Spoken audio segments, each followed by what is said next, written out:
Hello everyone, welcome to our YouTube channel. My name is Nitin Vashishtha. आज हम जिस topic के बारे में डिस्कस करने जा रहे हैं वो आपके एग्ज़ाम पॉइंट ऑफ व्यू से और हेल्थ पॉइंट ऑफ व्यू से भी बहुत ज़्यादा इंपॉर्टेंट है। तो आज हम जिस टॉपिक के बारे में डिस्कस करेंगे वो है ब्लड के बारे में, और ब्लड में जो स्पेसिफिक टॉपिक रहेगा हम प्लेटलेट्स के बारे में डिस्कस करेंगे। अभी आपने रिसेंटली देखा होगा कि जब बहुत ज़्यादा वायरल फैला हुआ था, फीवर के केसेस काफ़ी देखे जा रहे थे, जैसे डेंगू, चिकनगुनिया, मलेरिया वगैरह हो गया, तो वहाँ पर क्या होता है, प्लेटलेट्स काउंट बहुत ज़्यादा कम हो जाते हैं।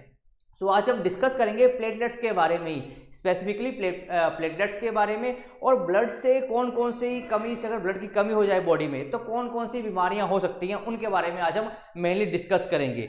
चलिए स्टार्ट करते हैं हमारी आज की वीडियो को। फर्स्ट ऑफ ऑल हमें पता है जो ब्लड है, ब्लड पाया किसमें जाता है, प्लाज्मा में।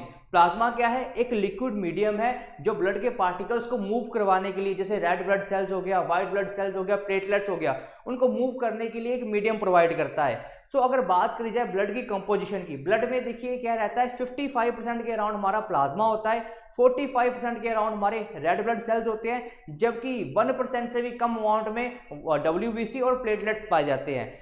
आज मैं मेनली फोकस करूंगा प्लेटलेट्स के ऊपर। देखो प्लेटलेट्स मेनली होते क्या है, पहले तो इनके केमिकल नेम के बारे में बात करते हैं। देखो जो प्लेटलेट्स का केमिकल नेम है वो क्या है, इसको बोलते हैं थ्रोम्बोसाइट्स। पहले तो आपने ये ध्यान में रखना है कि प्लेटलेट्स का केमिकल नेम क्या होता है, थ्रोम्बोसाइट्स। और ये मेनली देखो ये कोई सेल्स नहीं होते, बल्कि जो बड़े बड़े सेल्स हैं वो छोटे छोटे पार्ट्स में टूट जाते हैं, मतलब उनके जो फ्रेगमेंट्स होते हैं बड़े बड़े सेल्स के, उनसे ये बनते हैं प्लेटलेट्स। और इनमें कोई भी खुद का न्यूक्लियस नहीं होता, ये ध्यान में रखना, प्लेटलेट्स में कोई न्यूक्लियस नहीं होता, ना तो रेड ब्लड सेल्स में खुद का न्यूक्लियस होता है। देखो ये होते हैं थ्रोम्बोसाइट्स, इनमें खुद का कोई न्यूक्लियस नहीं होता, और ये कोई भी शेप के हो सकते हैं, इनकी कोई भी रैंडम शेप हो सकती है। अब अगर बात करें प्लेटलेट्स काउंट की, अब आपने देखा होगा जब आप डॉक्टर के पास जाते हो तो अगर आपको टाइफाइड हो गया है या चिकनगुनिया हो गया है तो आपको बोला जाता है कि आपके जो प्लेटलेट्स है वो एक नॉर्मल जो अमाउंट है वहां से कम हो चुके हैं। तो देखो एक नॉर्मल ह्यूमन बीइंग में जो प्लेटलेट्स की अमाउंट है वो कहां से कहां वेरी करती है, वो नियरली 1,50,000 से लेकर 4 लाख तक के अराउंड हमारी बॉडी के अंदर प्लेटलेट्स पाए जाते हैं। तो इतना नॉर्मल प्लेटलेट्स काउंट होता है हमारी बॉडी के अंदर। अब देखते हैं कि इन प्लेटलेट्स, ये प्लेटलेट्स करते क्या हैं, कि होते क्यों हमारी बॉडी में। एक तो हमने ये देख लिया कि जरूरी है हमारी बॉडी के लिए कि जब कभी हमारी बॉडी के ऊपर कोई फॉरेन पार्टिकल अटैक करता है तो उसकी वजह से प्लेटलेट्स कम हो जाते हैं। तो इसका मतलब है कि प्लेटलेट्स हमारे के लिए काफी ज्यादा जरूरी होंगे। तो देखो यहाँ पर आपको वीडियो में दिखाई दे रहा है कि प्लेटलेट्स करते क्या है, इनका मेनली फंक्शन क्या होता है। अगर देखो कभी भी हमारी बॉडी में कोई कट लगता है या ब्लीडिंग होनी शुरू होती है तो देखो खून काफी ज्यादा निकल जाता है, बट क्या होता है कुछ टाइम के बाद वो खून निकलना बंद हो जाता है। उसका रीजन क्या है कि हमारे जो जहां पे कट लगा होता है वहां पर एक ट्रांसपेरेंट सी लेयर आ जाती है, वो किसकी वजह से आती है, इन प्लेटलेट्स की वजह से। देखो जैसे ही कट लगता है ये प्लेटलेट्स उस पर्टिकुलर भाग जो जहां पे कट लगा होता है उस पर्टिकुलर पोर्शन की तरफ भागते हैं ये, तो उसको भाग के सारा कवर कर देते हैं। जब कवर करते हैं तो क्या एक ट्रांसपेरेंट सी लेयर उसके ऊपर डेवलप कर देते हैं, और जो ब्लड की जो फ्लो है या बाहर निकल रहा है, ब्लीडिंग है, उसको बंद कर देते हैं। तो मेनली ब्लड इनका प्लेटलेट्स का काम यही रहता है कि जो ब्लीडिंग है, एक्सेस फ्लो हो रहा है ब्लड का, जब कभी भी कट लगता है उसको रोकना। इसलिए ये हमारी बॉडी में बहुत ज्यादा जरूरी है प्लेटलेट्स। तो यही लिखा हुआ है कि देखो क्या करते हैं, ये स्टॉप करते हैं ब्लीडिंग को किसी क्विक वे से, ठीक है। कभी भी कोई भी हमारा डैमेज वेसल्स होते हैं, ठीक है, तो इस प्रोसेस को क्या बोलते हैं हम, हीमोस्टाइसिस बोलते हैं। तो क्वेश्चन यहां से पूछा जा सकता है कि हीमोस्टाइसिस क्या रहता है। तो होता क्या है कि जो ब्लीडिंग होती है उसको बिल्कुल इफेक्टिव तरीके से रोकने का जो काम करते हैं वो कौन करते हैं, हमारे ब्लड के अंदर जो प्लेटलेट्स रहते हैं, ठीक है, जो डैमेज ब्लड वेसल्स होते हैं। तो इस केस में क्या होता है, जो ब्लड वेसल डैमेज हो जाते हैं, ठीक है, क्योंकि कट लगेगा तो ब्लड वेसल्स डैमेज होंगे तो खून बाहर निकलेगा, तो उसको रोकने के लिए कौन काम करेगा, प्लेटलेट्स काम करेगा। इसलिए इसको क्या बोलते हैं, ये प्रिवेंट करते हैं हिमोरेज को। हिमोरेज का मतलब क्या है, large amount of blood loss, उसको भी कम करने का काम ये करेंगे, प्लेटलेट्स काम करेंगे। ये है हमारा बेसिक फंक्शन किसका, प्लेटलेट्स का, कि किस तरह से प्लेटलेट्स हमारे लिए बहुत ज्यादा इंपॉर्टेंट है।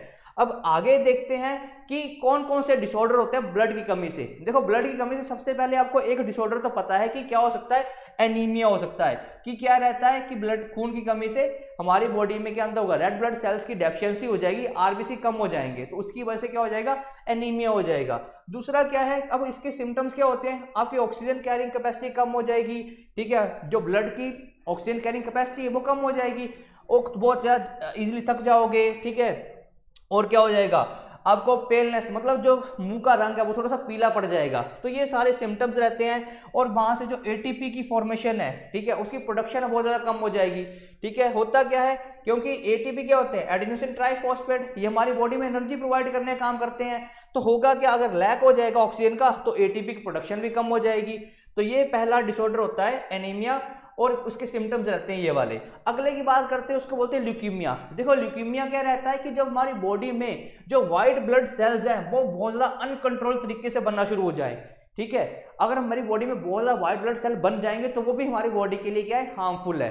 क्योंकि होता क्या है, व्हाइट ब्लड सेल्स का काम क्या होता है, हमारी बॉडी को जो फॉरेन पार्टिकल है वहां से बचा के रखना, कि जो भी बाहर से हमारी बॉडी के ऊपर कोई बीमारी एक्ट कर रही है उससे बचा के रखना। बट अगर बहुत ज़्यादा अमाउंट हो जाएगा इनका हमारी बॉडी में, तो उसकी वजह से क्या होगा, ये जो हमारी बॉडी के हेल्दी सेल्स है उनको ही खाना शुरू कर देंगे, उनको ही डिस्ट्रॉय करना शुरू कर देंगे। इसलिए इसको क्या बोला जाता है, ब्लड कैंसर भी बोला जाता है। ल्यूकीमिया का एक और नाम होता है, बोलते हैं ब्लड कैंसर। सिम्टम्स क्या है इसके, फिर से वही पेल स्किन है, आपको बहुत ज्यादा थकावट होनी शुरू हो जाएगी, बहुत ज्यादा हाई टेम्परेचर फील होगा, और क्या रहेगा, आपका वेट बहुत ज्यादा कम हो जाएगा। तो ये लक्षण होते हैं ल्यूकीमिया के। और ल्यूकीमिया डिसीज होती क्या है ये भी आपने ध्यान में रखना है। अब आगे बात करते हैं थैलीसीमिया की। ये थैलीसीमिया कौन सी होती है कि जेनेटिकल डिसीज होती है। मतलब क्या होता है, ये पेरेंट्स से पाई जाती है, ये जेनेटिकली ट्रांसमिट होती है। जेनेटिकली मतलब क्या है कि हमारे पेरेंट्स से हमारी बॉडी में, हमारी बॉडी से अगली आने वाली जनरेशन में ट्रांसफर होती जाएगी ये बीमारी। इसलिए इसको क्या बोला जाता है, जेनेटिकली डिसऑर्डर बोला जाता है। क्वेश्चन सीधा डायरेक्ट एग्जाम में पूछा जाएगा कि ऐसा कौन सा डिसऑर्डर है जो ब्लड में जेनेटिकली ट्रांसफर होता है। ब्लड का जो डिसऑर्डर है वो जेनेटिकली हमारी अगली जनरेशन में ट्रांसफर होता है, तो उसका नाम क्या है, थैलीसीमिया है। तो थैलीसीमिया देखो होता क्या है, जब हमारी बॉडी में हीमोग्लोबिन है उसका क्या हो जाएगा, वो उसका जो अमाउंट है वो एबनॉर्मल हो जाएगा। एबनॉर्मल का मतलब क्या है कि जो एक नॉर्मल ह्यूमन बीइंग में होता है उससे बहुत ज़्यादा बढ़ जाएगा, उसको बोला जाता है थैलीसीमिया। देखो ये देखने का कहाँ पे मिलती है, कौन कौन से एरियाज हैं जहाँ पे ये बीमारी देखने को मिलती है। तो ये मेनली कहाँ पे देखने को मिलती है, जहाँ पे मेडिटेरेनियन सी के आसपास के जो इलाके हैं, जैसे यहाँ पर नीचे की तरफ अफ्रीका के कुछ देश हैं, यहाँ पर कुछ एशिया के देश जैसे टर्की हो गया, या यहाँ पर यूरोप के कुछ देश हैं। यहाँ पे मेडिटेरियन क्लाइमेट के आसपास जो मेडिटेरियन पेरेंट्स होते हैं उनके बच्चों को ये ज़्यादा बीमारी देखने को मिलती है। पर होती कैसे, ये जेनेटिकली ट्रांसफर बीमारी होती है ये। ये सारी थी हमारी आज की वीडियो प्लेटलेट्स के बारे में, क्या ब्लड से कौन से डिसऑर्डर होते हैं। आशा करता हूँ कि आपको ये इन्फॉर्मेशन पसंद आई होगी।